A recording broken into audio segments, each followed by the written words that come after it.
Mesdames, Messieurs, bonjour. Merci au Big Bang Santé du Figaro de m'avoir convié à parler d'un sujet qui va différer, comme vous venez de le dire, des précédents. Mais finalement, pour conclure la matinée, je crois qu'on va s'y retrouver. Vous m'avez posé une question bien difficile. La loi de bioéthique est-elle détournée ? Sans doute. Nous allons en parler. Mais il faut d'abord dire qu'au sens strict du terme de bioéthique, cette loi est utile, elle est même indispensable, car elle doit apporter des questions aussi essentielles que les procédures de transplantation d'organes, qu'il faut encore et toujours améliorer pour sauver davantage de vies, les nouvelles technologies d'analyse génétique telles que le séquençage de l'ADN à haut débit qui conduisent à se poser des questions de fond. Par exemple, est-ce que la qualité d'une personne dépend de la qualité de ses gènes ? En clair, est-ce que la qualité d'une personne qui porte le gène de l'hémophilie ou de la myopathie ou de la sclérose latérale amyotrophique, comme c'était le cas de Stephen Hawking, est-elle moindre que celle des personnes qui ne portent pas ces gènes pathologiques ? Autre question, notre destin est-il inéluctablement inscrit dans nos gènes ?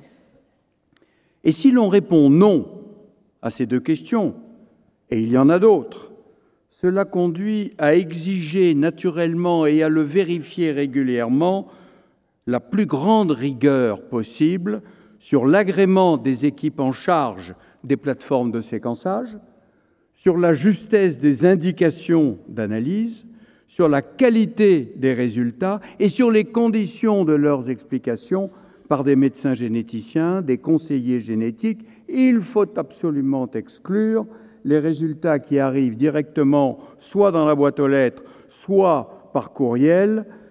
Or, c'est pourtant la règle avec Internet. En toile de fond de ces questions, c'est la dérive eugénique qui menace. Il est difficile de s'opposer à un eugénisme libéral, selon l'expression du philosophe allemand Jürgen Habermas, car il dépend des décisions individuelles de chaque femme, de chaque couple. Mais il faut, en revanche, qu'au plan politique, tout soit fait pour éviter que s'installe une sélection des enfants à naître dès que les moyens biologiques le permettraient. C'est aussi donner naturellement toute leur place aux plus fragiles, aux plus vulnérables dans notre société. Troisième type de question, il faut faire le point sur les récentes techniques permettant de corriger le génome. C'est une nouvelle étape qui réalise une avancée déterminante dans le domaine de la thérapie génique. On peut désormais nourrir le raisonnable espoir de traiter les maladies génétiques dans un avenir pas trop lointain, ce qui d'ailleurs permettrait aussi de lutter contre la tentation eugénique que j'évoquais. Mais il faut en revanche se prémunir d'une mauvaise utilisation de la technique, car s'il est naturellement souhaitable de remplacer un gène malade par un gène normal, il l'est beaucoup moins de remplacer un gène normal par un gène beaucoup plus performant. Ce passage insidieux de l'homme réparé à l'homme amélioré ouvrirait la porte au transhumanisme, au post-humanisme, dont on voit bien qu'il change la nature du regard porté sur l'homme. Et puis, cette loi devrait aussi se prononcer sur l'éventuelle autoconservation de leurs ovocytes par les femmes désirant différer leur grossesse en diminuant les risques liés à l'âge. Et enfin, elle ouvrirait la voie aux nouvelles techniques des neurosciences, auxquelles s'ajoutent quelques autres sujets que je ne peux détailler. Voilà ce que pourrait être une loi de bioéthique bien comprise, précise et répondant à sa mission première. Or, à mon sens, la révision de la loi fait une première erreur en introduisant d'emblée dans une loi de bioéthique les thèmes de l'intelligence artificielle, des algorithmes, des mégadonnées ou big data, qui n'ont pas seulement à voir avec la biologie humaine. Il s'agit évidemment de sujets de grande importance qui ne peuvent attendre.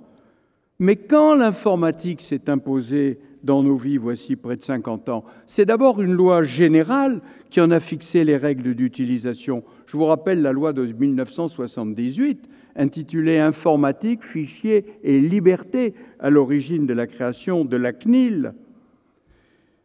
Les applications médicales ont été précisées seulement quelques années plus tard, l'une des 3 lois dites de bioéthique portées par le ministre de la Recherche. Eh bien, il serait judicieux, concernant l'intelligence artificielle, de présenter conjointement avec la loi de bioéthique une loi fixant les règles générales de son utilisation en déclinant à sa suite les aspects propres à la médecine.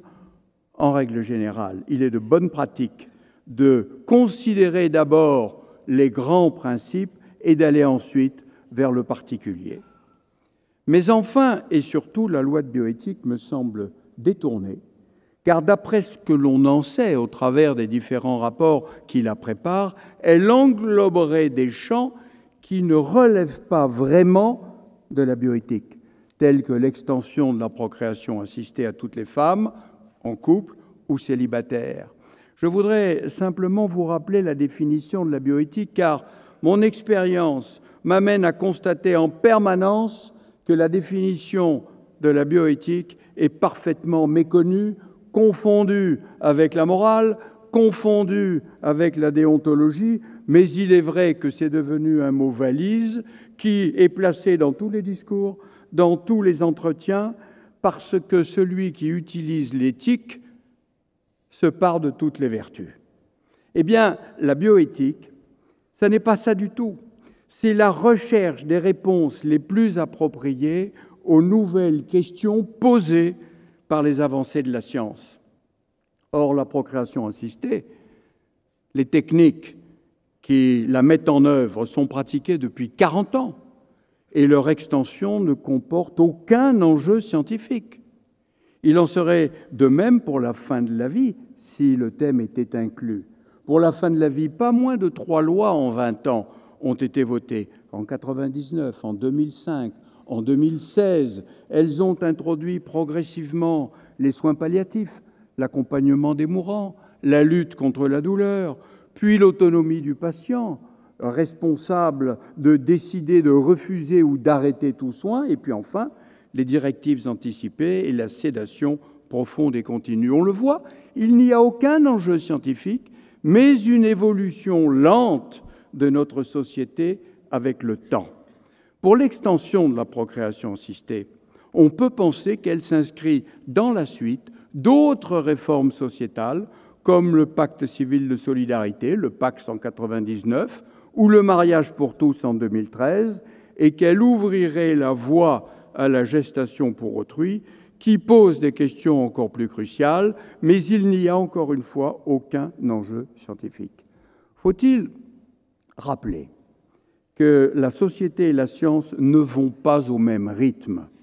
La science, par ses découvertes souvent imprévues, exige un temps rapide pour définir l'utilisation que l'on en fera. L'évolution de la société, en revanche, a besoin d'une lente et longue maturation. C'est ce qu'a montré l'adoption de la loi sur la contraception en 1967, l'adoption sur l'interruption de grossesse en 1975. Entre science et société, il n'y a pas de concordance des temps. Cela me conduit à regretter en la circonstance la révision périodique de la loi programmée à une date fixe. On peut toujours programmer une procédure législative. On ne programme pas une découverte scientifique. Et cette révision périodique semble tout simplement ignorer que l'exécutif, comme le législatif, peut à tout moment se saisir d'une question qui leur paraît urgente. Et l'Office parlementaire d'évaluation des choix scientifiques et technologiques, d'une part, ou l'Agence de biomédecine, d'autre part, sont bien placés pour être les guetteurs. L'extension de la procréation à toutes les femmes aurait donc dû, à mon sens, être discutée dans une loi particulière, d'autant que par ses enjeux de société, elle étouffe tous les sujets que j'évoquais en commençant et qui devraient pourtant constituer le cœur de la loi de bioéthique. Les états généraux de la bioéthique l'ont bien montré, et je l'ai moi-même constaté dans toutes mes contributions, mes participations ici et là en France. 80% des questions posées par le public concernaient la fin de vie et la procréation. On peut le comprendre. Chacun a connu dans son entourage la venue d'un enfant, la disparition d'un proche et s'estime légitime pour parler de la naissance et de la mort. Mais il est profondément regrettable que les autres sujets, les vrais sujets de bioéthique, aient été quasiment passés sous silence. Pourtant, ils ont une importance considérable.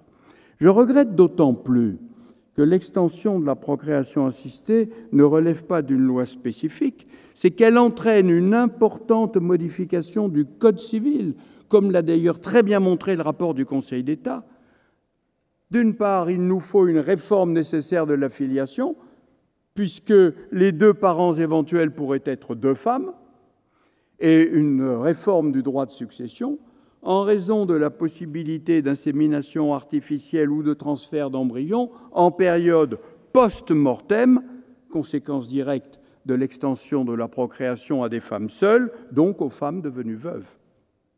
Les modifications du Code civil avaient été incluses dans les lois dites de bioéthique de 1994 dans un texte spécifique porté par le ministre de la Justice, garde des Sceaux.